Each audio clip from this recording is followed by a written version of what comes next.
Alors cette première étape commence avec... j'ai dû dormir à une demi-heure du départ. Évidemment j'ai rencontré un loco qui vient de m'inviter dans un petit bar, il est 7h30 donc tout est fermé. Voilà. Vidéo for my friend.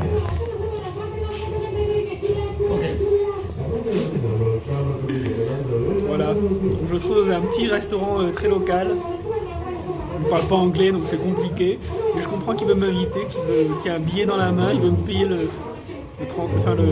il m'a payé le bus, il veut me payer le thé, enfin c'est à la fois adorable et à la fois bizarre. Mais je sens qu'il n'y a que de la bienveillance derrière, donc voilà.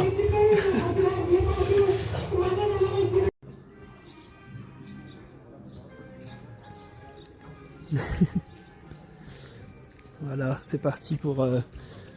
alors, 10e étape, plus... 10e étape, où je vais passer dans un parc naturel. J'ai appris hier qu'il fallait que je paye. Je m'attendais quand même à ça, mais pas autant. Là c'est 25-30 $. Donc bon, j'ai finalement, je me suis dit que j'ai accepté. Et voilà. Des fois, il faut savoir accepter situation. Il a fallu que je m'y prépare. Et alors ces 2 étapes, comme ça passe dans un parc naturel, je peux pas dormir. La fin de cette étape aujourd'hui, je dois faire 2 étapes en une journée. Donc là il est 7h30 à peu près. Donc voilà, je commence la journée. Déjà un petit soleil qui arrive, donc c'est agréable. Voilà. Ouais, surtout dans mon cas, si je suis préparé psychologiquement, je me suis préparé, bon je dois repayer. Mais si on me prend sur le fait accompli, comme c'est arrivé, où j'étais pas au courant et on me dit là cette partie elle est payante, faut payer. Là je suis très frustré, je suis pas bien. Mais là j'ai accepté que ok. Puis cette journée commence bien avec hello. Alors c'est par où maintenant? Il paraît que c'est aussi une portion, un parc où on peut voir des léopards. Donc bon, voilà. Si j'en vois un de loin, c'est bien. Faut trop qu'il soit prêt peut-être, mais voilà. Bon, je pense que c'est un peu rare quand même, mais voilà. Beau paysage ce matin avec des magnifiques jardins, bien carrés, bien propres, bien beaux. Voilà. Et puis cette journée commence bien avec ce monsieur qui m'a invité à manger un thé, etc. C'est toujours un peu compliqué ces situations où des étrangers ne parlent pas un mot d'anglais, à part hello et good, t'invitent à... Et c'est toujours... faut toujours que je m'écoute parce que il y a des situations où des pays, bon le Sri Lanka c'est très safe, donc il risque pas d'arriver grand chose. Mais je sais que dans les situations, dans d'autres pays ça pourrait... Quelqu'un qui t'emmène, bon, tu sais pas trop où il t'emmène. Là il sort du bus, il me dit tiens viens. En fait c'est pour m'emmener dans un petit restaurant pour me payer un thé en fait. Donc voilà. Des fois c'est tellement fait de façon indirecte et pas claire comme au départ quand je l'ai rencontré avant que je prenne le bus. Je croyais qu'il voulait m'emmener gratuitement avec son véhicule à l'endroit où je dois démarrer la journée. En fait, je le retrouve dans le bus avec moi. J'ai pas trop tout compris, mais voilà. Mais quand même, c'est intéressant. C'est un moment comme ça où des locaux. Il crée aussi beaucoup d'attachement. Hein. C'est-à-dire que il veut déjà que je revienne et que Enfin voilà. Donc à un moment il faut aussi dire stop et maintenant je m'en vais, je vis ma vie quoi. Ça, c'est important parce qu'on peut facilement se laisser embarquer et perdre le contrôle. Voilà. Mais des fois c'est bien de lâcher le contrôle et de. Bon mais des fois non. Mais c'est une question de jauger et de ressenti, de s'écouter. Voilà.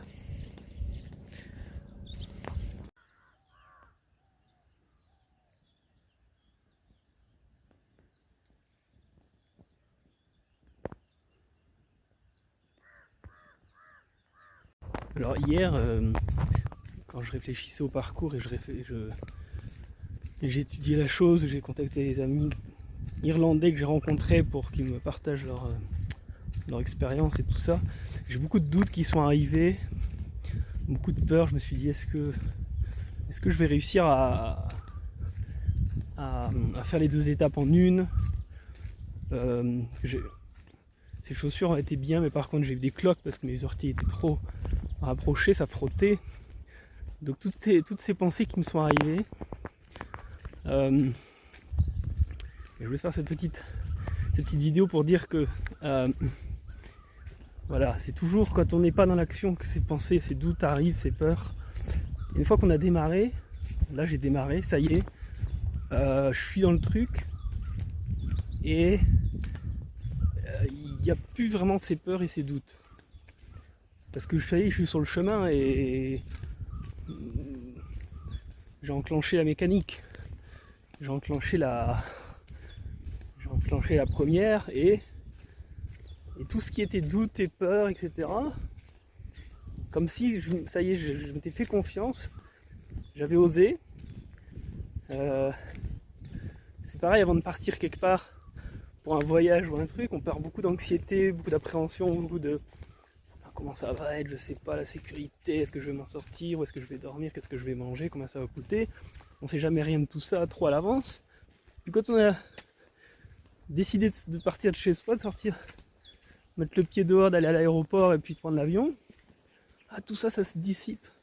Tout ça, ça disparaît magiquement. C'est dans l'action, quand on est dans l'action, ça y est. Je dis pas que ça peut pas revenir par moments des périodes un peu on peut douter et avoir peur et ne pas. Mais en tout cas, quand on est dans l'action, ça y est, c'est beaucoup moins fort.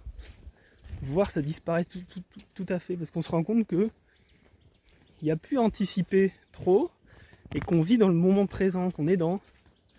Maintenant, je marche un pas après l'autre, et puis au bout d'un moment, ça en fera 15 des pas et 15 km et 20 et 30.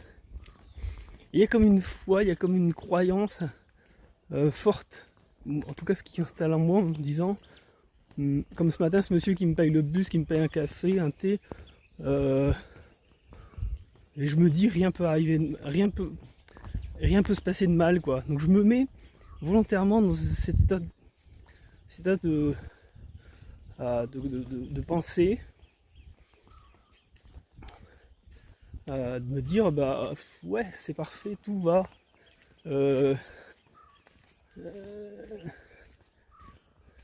Tout va se passer d'une façon parfaite. Et peut-être pas quelque chose que j'espère, ou que je planifie, ou que j'attends. Mais peut-être que ce sera complètement autrement, et que ce sera génial quoi.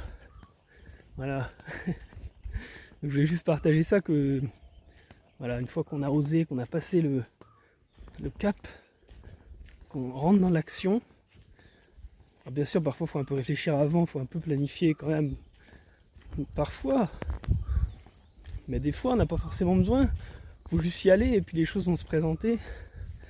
Ça dans la vie comme dans cette rando que je vis là, non. Voilà. Bon, donc voilà, c'était ma petite réflexion, mon petit partage sur ce que je suis en train de vivre et ce que vous vivez peut-être parfois dans des moments de doute, de peur, j'y vais pas, qu'est-ce que je fais ? reste là. Quand on y va, on y va. Et après, ouais. Assez parlé, à tout à l'heure.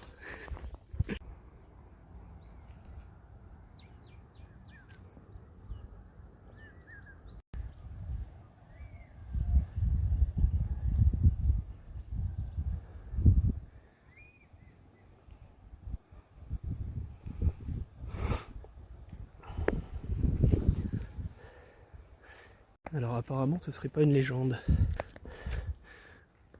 Les lépards seront visibles 500 mètres plus loin. Bon alors, dans 500 mètres alors.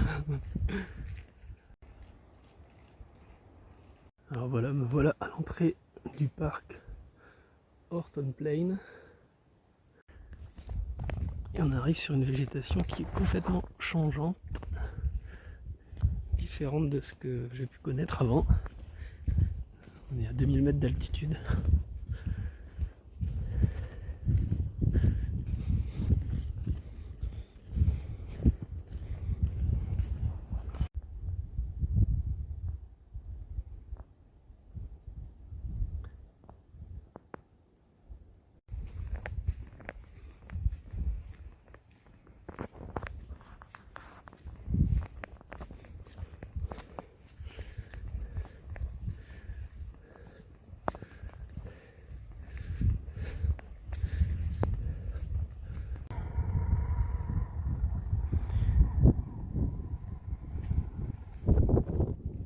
Bon alors très bonne surprise, comme j'ai je suis visa de résident au Sri Lanka pour 1 an, j'ai le tarif local en fait, donc au lieu de payer 40, j'ai payé 2 €. Donc je suis très content, des petites victoires comme ça qui me font du bien. Voilà, ici nous avons un magnifique